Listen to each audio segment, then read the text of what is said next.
fans, and welcome to another episode of Silver Screams Reacts. Today, hi you. Today we're being interrupted by the cat who is left. Cat jump scare. Yeah, kind of just cat. Well, before we get rolling, I'm Megan Salinas. I'm Katie Cullen. I don't know why. Because I usually forget to introduce us, and we've got a lot of new subscribers. So hi. For today, we are reacting to the Scream Resurrection official trailer.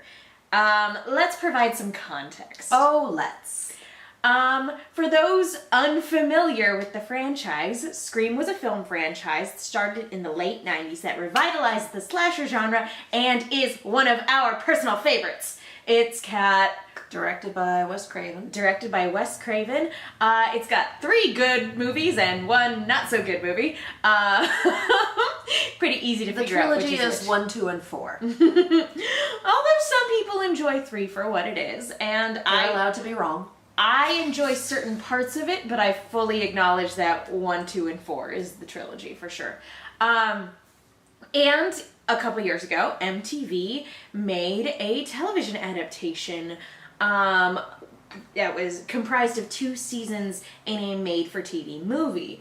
It had nothing to do with anything. No. But it shared the name. It took, and we were very skeptical of it at first. Because MTV, and then a franchise based on Scream, which is pretty self-contained. Yeah, and there's a lot in Scream that makes it iconic.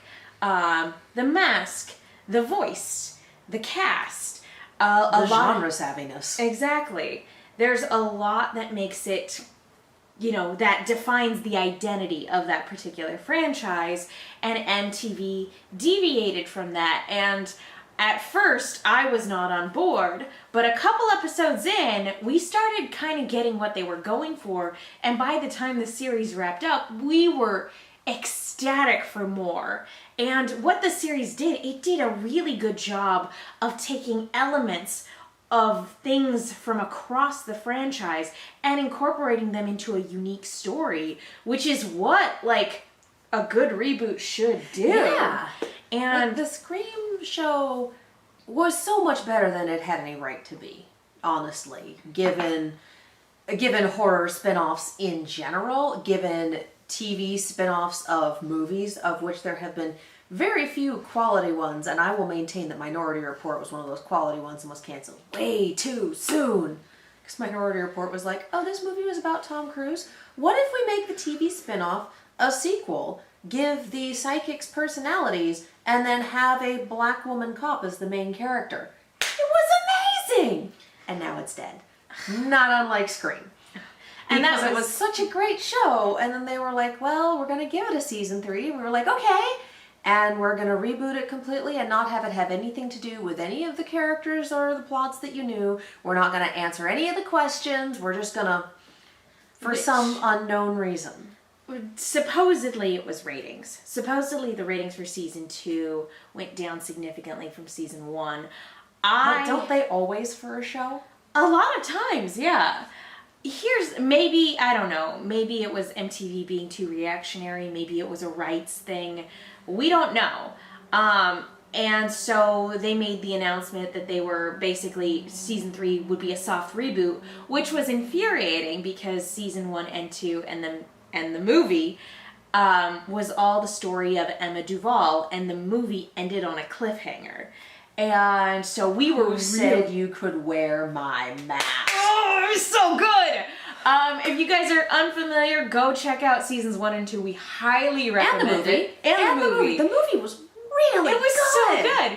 And yeah, go check them out. They're a lot of fun, and even though it ends on a cliffhanger, trust me, they are worth the watch anyway. And we also did a series of vlogs where after every episode we just kind of gave our... Sat down and talked about it. Yeah, we gave our thoughts. And you see us being skeptical, angry fans to slowly this is amazing. What's gonna happen winning next? us over. It's kind of amazing, and the cast was fantastic. The stories were really good. The kills were really inventive for what you could do on TV. And there were some good fake outs. Yeah, there were, like, it was a really impressive show. And I do want to go ahead and point out first and foremost that even though when they initially announced the soft reboot was happening, I just want to put it out there, don't attack any of the new actors. Like, it's not their fault. They are taking a job. Yeah. They are advancing their careers, and acting of all stripes and the entertainment industry of all stripes and all roles is a hell of a lot of people who work for themselves and take the jobs that they are able to. It's very highly competitive. So, don't knock these people for taking these jobs that they earned. Yeah. Like, they're working. And they're doing their best. And believe us, we're just as frustrated as you that the story's not continuing and that we won't get to see it wrap up. Don't attack any of the newcomers, please, please, please. But there are some interesting things about this that on the surface seem like they're heading in the right direction, but upon, again, kind of ruminating on the 2 seasons that came before, also feel really weird and out of place. Like, one of my big elements of skepticism stemmed from the fact that the mask was changing and that they weren't having Roger Jackson reprise his role for the MTV series. Yeah. Now that the series is being soft rebooted and going on to a completely different network, VH1, they've made the announcement that the mask is coming back and Roger Jackson is reprising his role as the voice, which on the one hand, as a fan, I am ecstatic about, because after after Wes Craven passed away, I figured I'd never get to hear Roger Jackson do Ghostface, play the role again, and I was slowly making peace with that. And then they yanked you back in. And now they've done this, and so on the one hand, I'm ecstatic that those familiar elements are there. On the other hand, the show did such a good job without those elements while it was on MTV.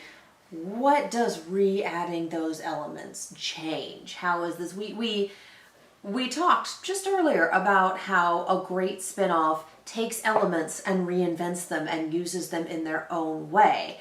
And that the MTV show was able to take elements, the idea of a masked killer and potentially more than one, and the phone calls, and use them in their own way. If they start returning to the form of the movies, is that going to hobble what a show is able to do on its own merits? I don't know. And it's still technically season 3. And again, having to establish completely new characters. And granted, this looks like it's just 6 episodes at the moment. Like, it seems like it's just going to be a 6-episode miniseries. So kind of a miniseries. I'm on board for, like, one-off stuff. I love this franchise. I love Roger Jackson. I love Ghostface. I love all these things. But, like, again, why couldn't we have just wrapped up all the stuff with Emma Duval?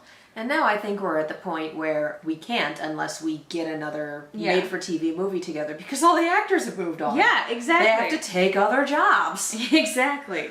So they're working people. We've talked at length now. Basically, the long and short of it, TLDR, we have mixed feelings on this. TLDR.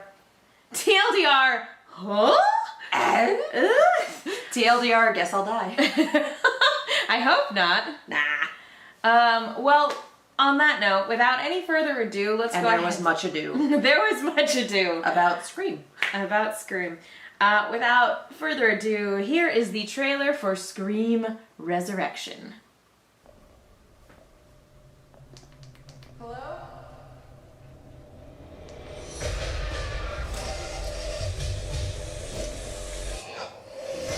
Oh, 3-night event.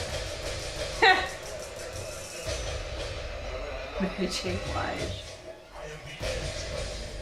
Good morning, gangster. Son of a biscuit. So many people of color. Yeah.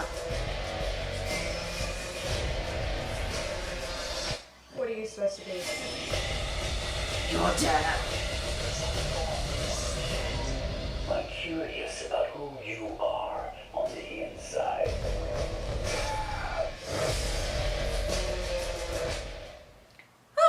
I'm a sucker for that voice. I really am. I know you are. Now, again, because this looks like it has nothing to do with anything that's come before it in any capacity. It doesn't. I think it's going to be easy for us to just judge it on its own. Yeah.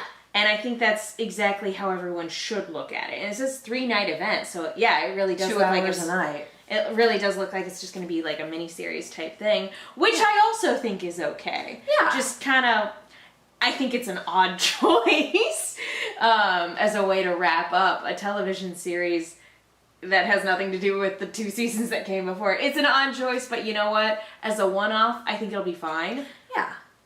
It's cool to see. I mean, I love Scream, but it certainly has a lot of problematic elements to it, given that it's a product of its time. It's nice to see a version of the property putting people of color at the forefront. As opposed to being the genre-savvy cameraman who are like, we done. Well, and Ghostface victims. Yeah. Putting, and like, the series has revolved around affluent white suburban kids. This is true. So this is, you know, in all its incarnations, so this is a nice change of pace, focusing on people of color instead, and having it kind of told from that perspective. And like I said, I'm a sucker for that voice. So, as It's a good voice. it's a great voice. I'm still mad that Sword Art Online didn't get Roger Jackson to do the voice of Death Gun. That would have been the best. That might have been out of SAO's budget. I don't think I could afford it. But that's just me. I was like, come on. And it's like, oh, you didn't? Yeah, okay. It's fine. It's fine. Look, Gun Gale Online is Scream. I know. That's just it. That's why you That's gotta just get it. Roger Jackson. Anyway, that's neither here nor there. That's a discussion for a different day. No. That's a discussion that we've already had. This is and true. we're done with it. Not dredging that up again. That's not coming back out of the lake. Unlike, what was the kid's name? Brandon James? Oh, yeah! He certainly went into the lake. More than once, probably. Anyway, again, I think we'll always be disappointed that season 1 and 2 of Scream never got a proper conclusion. But as a one-off, this looks interesting. It's piqued my interest. It will join the cadre of shows that never actually got a goddamn ending. Yeah. And there's a number of those. So many. Yeah. Welcome another one into your hallowed halls of misery and lack of completion. It's not just life. But That's you why know, God gave us fan fiction. you know what though? I'll take the one-off. Absolutely. It'll be interesting to see. Any Yeah. final thoughts? I'm just kind of viewing this as an extended movie. I think that's a good way to look at it, in all honesty. Well, anyway, we want to hear what your guys' thoughts were. Yeah. Are you excited about this sort of soft reboot that the series is undergoing? Are you excited for the return of those familiar elements? Or do you feel like that's sort of only lip service meant to entice fans back? Let us know what you guys think.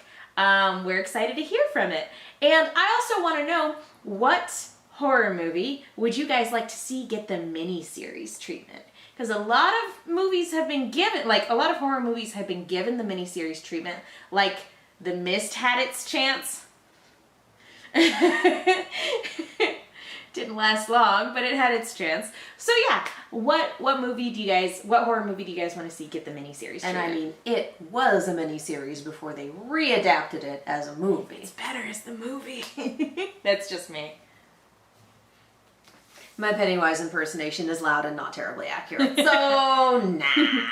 So- I want to know what your favorite Scream moment is. Ooh! I particularly enjoy Scream 4 Sydney beating Ghostface over the head with a picture frame. Oh, that's such a treat. I particularly enjoy just all those moments where the movie makes it very clear, and you scared the cat, Yep. there she goes, where the movie makes it very clear that Ghostface is not a supernatural entity, he is a dude, and sometimes a lady, in a mask, and therefore can absolutely get the hell beaten out of him. So, yeah, I very much appreciate the throwing beer bottles at him and hitting him with a picture frame and knocking him over and just like all that fun shit. For the fourth movie, where she hits him with the picture frame and he just sort of.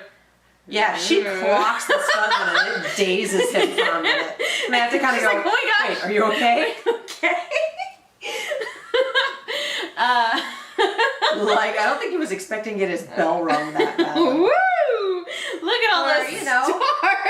Poking a guy with an umbrella, not realizing that it was already an open wound. No, it's a plate. Yeah, he had a plate on his chest. I think So she whacked it with the umbrella point, which is what she was supposed to do, but that crumple of pain is real because nobody really expected that. My favorite moment will always be the opening from the first movie. It's a classic.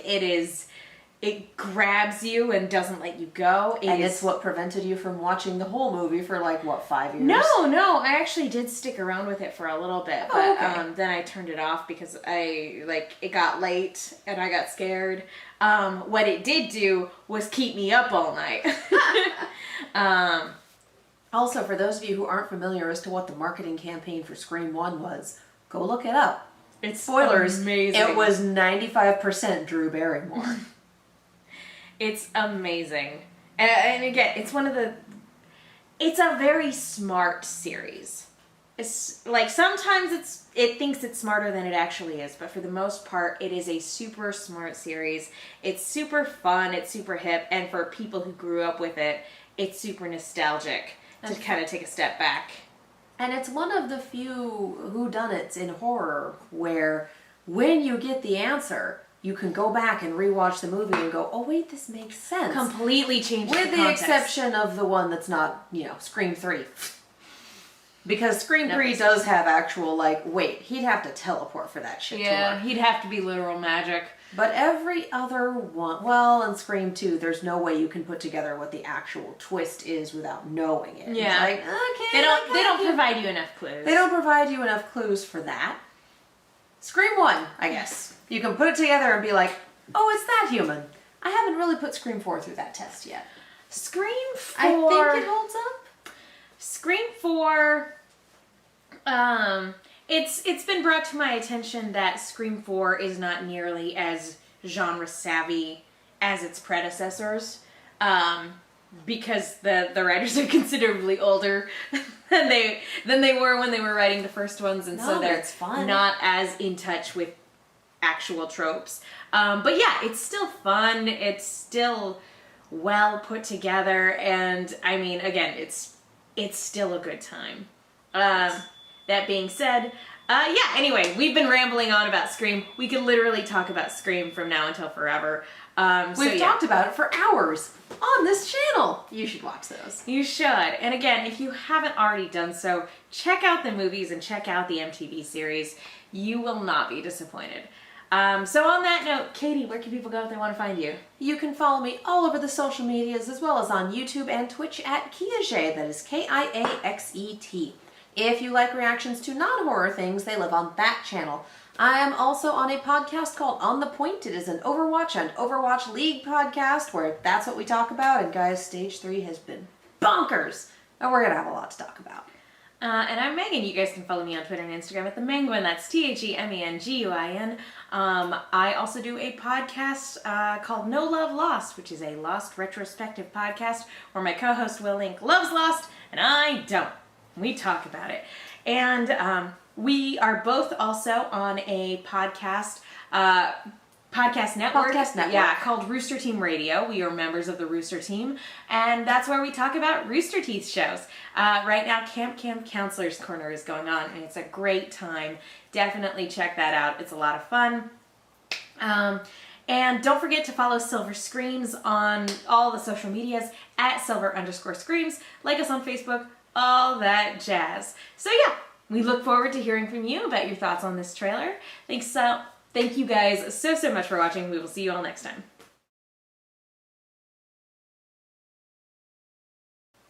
What's your favorite scary movie?